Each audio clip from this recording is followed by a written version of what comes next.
River maps were supposed to be simple things, lines of blue following gravity, descending predictably from glaciers and snowfields into valleys that had been charted for centuries.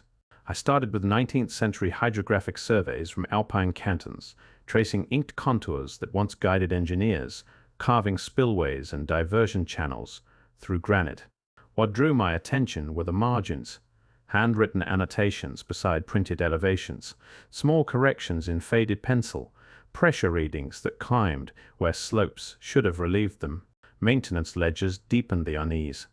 Crews reported seasonal surges that arrived without storms, subsurface echoes when pilings were driven, voids encountered beneath riverbeds and sealed without explanation. Switzerland, northern Italy, and western Austria, different authorities, identical phrasing. Each anomaly clustered near civic works and early rail corridors built during the same decades, as though transportation and water management had once shared a hidden blueprint. I began overlaying elevations with contemporary satellite models, checking gradients meter by meter. Several channels rose against gravity for short distances before descending again. Stone linings polished in a way sediment alone could not achieve. Water does not climb unless something assists it. Photographs surfaced next. Not postcards, not tourist albums, but municipal documentation. Grates embedded into riverbanks, vented stone housings half swallowed by moss. Ceramic conduits emerging from masonry and disappearing beneath later landscaping projects. They were catalogued as drainage upgrades, flood controls, routine reinforcements. Yet the construction dates conflicted across ministries by decades, sometimes by half a century. When separate departments record the same structure differently, coincidence becomes difficult to maintain. I stopped thinking of water as scenery and began treating it as infrastructure, layered and revised by hands that left no consistent signature behind. The Alps no longer looked carved solely by glaciers and rivers. They looked modified. Curiosity displaced certainty. The maps had opened a door, and everything beyond it was still submerged. Survey reports replaced maps on my desk, stacks of brittle paper listing coordinates where drill heads struck resistance far too soon. Shafts capped with masonry plugs, steel shutters fused shut by decades of mineral growth. Conduits rerouted beneath retaining walls poured long after the original stonework had vanished from municipal drawings. Renovation permits explained the changes as emergency flood responses, yet the dates refused to line up. Diversions were logged years before the storms that supposedly justified them. I went back into the field with gradient tools and ground-penetrating scans. The numbers refused to cooperate with the paperwork beneath shallow gravel beds. Stone ribs formed lattices so regular they resembled load-bearing frameworks rather than erosion barriers. Iron rings protruded from buried arches, oxidized into place, spaced as though something heavy had once been bolted into the current and later removed with care. Human figures surfaced only through accounting. Payroll rosters listed subterranean crews assigned to vault stabilization. Accident claims mentioned collapses inside chambers that had no schematics attached. Injuries incurred in spaces that officially did not exist. No photographs accompanied those filings, only terse annotations stamped confidential decades later, as if imagery itself had become unnecessary. The Alps began to feel less like terrain and more like casing. Curiosity thinned into suspicion. Individual rivers no longer mattered. What mattered was repetition. Identical engineering logic echoed from valley to valley, threaded beneath borders, ministries, and decades of revision. Something had once run through these mountains, and the effort to hide it was proving as systematic as whatever had baked it in the first place. The numbers refused to sit quietly. Stone arches buried beneath riverbeds carried curvature radii that exceeded what 19th century hydraulic works normally required. Their spans distributed weight laterally rather than downward, a geometry more consistent with pressure chambers. Then drainage tunnels. I began reconstructing stress profiles from surviving masonry, running the figures against period engineering manuals. The margins were too wide, the tolerances too generous. Museum drawers offered fragments that should not have survived immersion at all, labeled miscellaneous hydraulic debris. The alloy samples looked unremarkable until examined under spectroscopy. Early 20th century assay reports described composite mixtures resistant to corrosion yet flexible under load, combinations not formally catalogued in metallurgical literature of the era. One technician had scrawled a note in the margin of a 1924 analysis: composition unclear, source undocumented. Regional construction manuals complicated matters further. Ministries circulated standardized canal diagrams throughout Alpine districts, simple gravity-fed profiles copied from French and Prussian templates. None referenced reinforced arches beneath active river channels. None acknowledged submerged chambers requiring pressure regulation. When diagrams disagree with surviving structures, the structures demand attention. Builders disappeared behind mathematics. Whoever calculated these loads understood sustained hydraulic force at scales absent from conventional flood control. Operators replaced names, defined only by what the stone implied they had once maintained. Each recalculation tightened the frame of plausibility without breaking it, the figures suggesting intent rather than accident. Measurements stopped feeling incidental. They began to read like fingerprints. Every formula raised another quiet question, and every answer postponed the one that mattered most. Permit numbers became timelines with missing vertebrae. Entire years vanished between approvals, while blueprints duplicated signatures across provinces that supposedly never coordinated projects. Index cards pointed to drawings that no longer occupied their reference drawers. I followed those gaps through cantonal offices, into private hydroelectric archives, and then into federal repositories. Watching the same files reappear under new categories, power generation became flood mitigation. Experimental works became routine drainage. Each reclassification narrowed what anyone later thought to ask. Marginal notes told a quieter story, dates overwritten in darker ink, stamps replaced by newer insignia pressed directly atop older seals. The layers suggested revision rather than decay. Librarians never entered the narrative directly. They existed only through correspondence logs requesting restricted access, inventory sheets marked incomplete, memos noting folios transferred and never logged back in. Documentation itself began to behave like architecture, reinforced, redirected, sealed. I stopped looking for missing machines and started tracking missing language. The further the trail ran, the colder it became, until absence carried more informational weight than any surviving page. Nothing accused, nothing confessed. The paperwork simply thinned wherever the engineering grew complex. Technical anomalies had opened the door.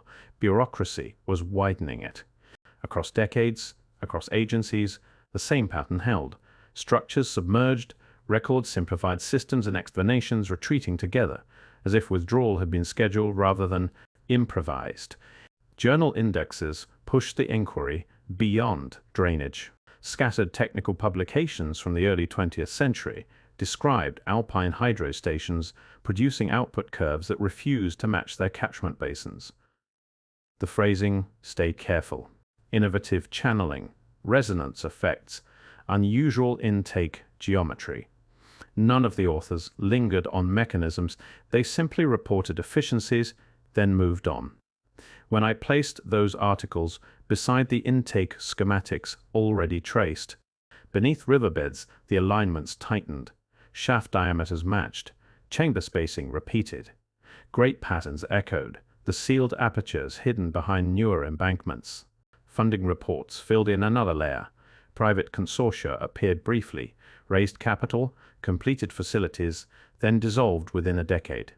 Their patents transferred quietly to municipal authorities, who never pursued further development, no upgrades, no replication programs, no export of technique.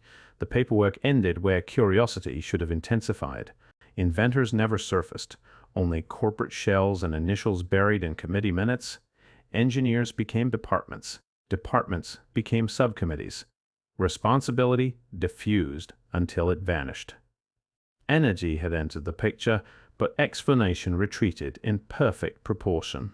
The same pattern returned: construction followed by silence, and performance followed by archiving, installations left submerged rather than optimized, as though exploitation had become less desirable than containment. The Alps no longer felt like a network of rivers. They were beginning to resemble a grid. Returning to the rivers changed the texture of the inquiry. What sonar revealed beneath silt layers did not resemble abandoned culverts. Grates lay recessed into stone floors. Conduits crossed laterally under active channels before rising again downstream, their gradients inconsistent with flood diversion. Stone galleries widened into corridors large enough for maintenance crews, yet no municipal map acknowledged their existence. Cavities extended far beyond the declared lengths of drainage. Tunnels, forming chambers that followed geological seams too precisely to be accidental. I began aligning those voids with flood records. The chronology faltered. Several surges, described in regional newspapers, should have scoured riverbanks, yet damage assessments stayed minimal.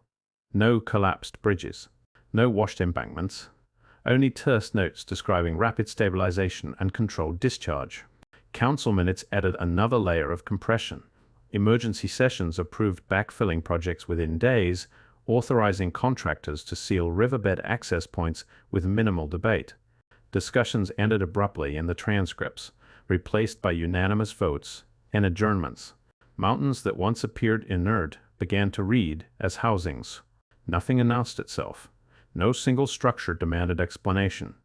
The weight accumulated, instead, each observation leaning against the next, until rivers felt less like terrain and more like disguises. Suspicion no longer needed emphasis. It was becoming structural. The trail did not end. It thinned. After the early 20th century, references to anomalous intakes began to dissolve into routine language. Maintenance budgets flattened into predictable columns. Inspection reports shortened from pages to paragraphs. Diagrams that once hinted at chambers and lateral conduits collapsed into simple spillways, gravity-fed channels rendered without depth or interior logic. I plotted the shift against broader changes in governance. Hydroelectric systems were nationalized. River authorities consolidated. Wartime secrecy policies encouraged classification by default rather than exception. Yet no directive ordered deletions. No memorandum instructed archivists to remove earlier material. The transformation happened through omission rather than command. A gradual narrowing of description that left nothing overtly missing until almost everything distinctive had vanished. Signatures replaced schematics, committees replaced engineers. Across borders, the same simplification unfolded. Alpine ministries adopted near-identical reporting templates. Once variable terminology hardened into standardized civil engineering phrases that left no room for anomalies. Extraordinary infrastructure did not disappear from the ground. It disappeared from language. Silence proved easier to institutionalize than destruction. What unsettled me was the absence of urgency. No crisis precipitated the change. No scandal preceded it. Systems were not condemned or dismantled. They were refiled. The machinery stayed submerged. The paperwork learned to forget it. Some of the structures never left. They were absorbed. Modern dams along Alpine rivers contain masonry segments older than the concrete poured around them. Stone arches locked into load-bearing positions, yet no longer connected to active hydraulic systems. Their curvature mirrors the submerged galleries traced upstream. The same rib spacing, the same reinforced joints, now treated as architectural curiosities rather than functional remnants.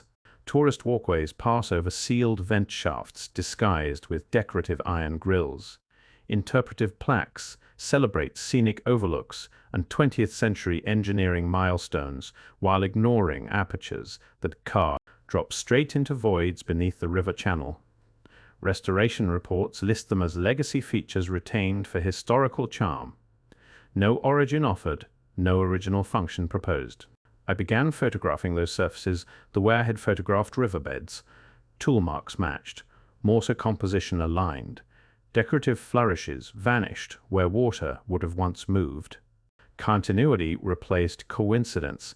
The investigation narrowed again toward matter rather than paper. Stone resists reclassification.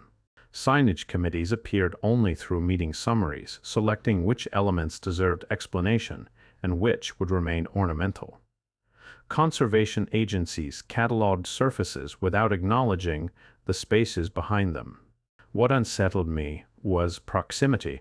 People crossed these remnants every day. Cyclists leaned against parapets anchored to 19th century arches.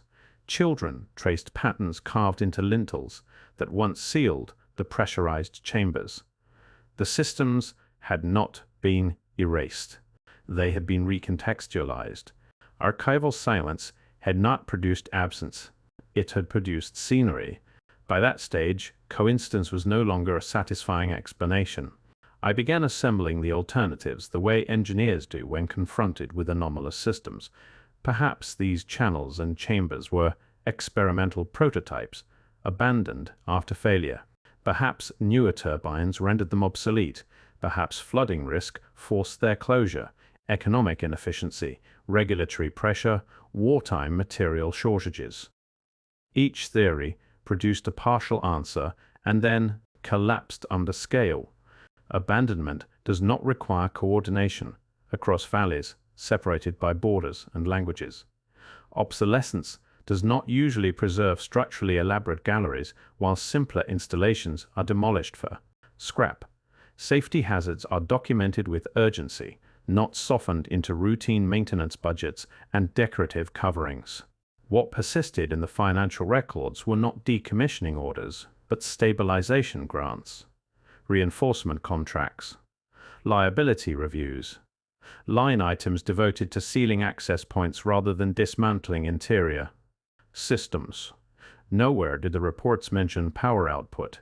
Nowhere did they assess generation capacity. The language narrowed toward containment. I kept returning to that omission. If these were merely failed devices, why stabilize them at all? Why not remove them? Why entomb complexity? The question sharpened without yet forming an accusation. Controlled speculation replaced curiosity. The tone shifted toward restraint rather than revelation, the kind that settles in when multiple possibilities converge on why. The same uncomfortable center, something functional had once operated here. Something expensive had been deliberately preserved, not celebrated, not replicated, archived, stone by stone, ledger by ledger, hypothesis by hypothesis. The field narrowed, pointing less toward neglect than toward withdrawal, less toward accident than toward decision. And whatever had been sealed beneath those rivers, it had not been forgotten. It had been managed. When the fragments were finally placed together, they did not form a single site. They formed a geography, river maps overlaid with sealed shafts, intake tunnels that no longer connected to turbines, archival emissions repeating along political boundaries, stonework styles recurring hundreds of kilometers apart. Each element alone could be dismissed as provincial oddity. Together they traced corridors beneath the Alps, following watersheds rather than borders, aligning with 19th century rail routes and civic expansions in ways that suggested coordination without leaving behind a central blueprint. I resisted naming what could not yet be proven. The data did not permit declarations, only probability curves that bent in the same direction. Engineering anomalies clustered where paperwork thinned. Preservation budgets rose where schematics vanished. Decorative coverings appeared where machinery once demanded access. The pattern held. Institutions remained the only continuous presence. Ministries changed titles. Companies dissolved. Committees reformed under new statutes. The systems endured beneath them, quiet and structurally intact, while records grew progressively abstract. The emotional weight did not arrive as revelation. It accumulated through restraint, through the refusal of easy conclusions, through the realization that absence itself had become consistent across jurisdictions, and decades.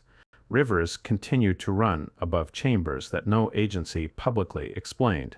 Tourists crossed parapets anchored into older stone. Maintenance crews logged inspections without diagrams. Whatever those installations once accomplished, their disappearance from narrative had not required demolition. It had required patience, alignment, administrative gravity. The investigation ended where it began, not with certainty, but with flow lines bending toward something submerged, continuous, and deliberately left unspoken. The water kept moving. So did the questions.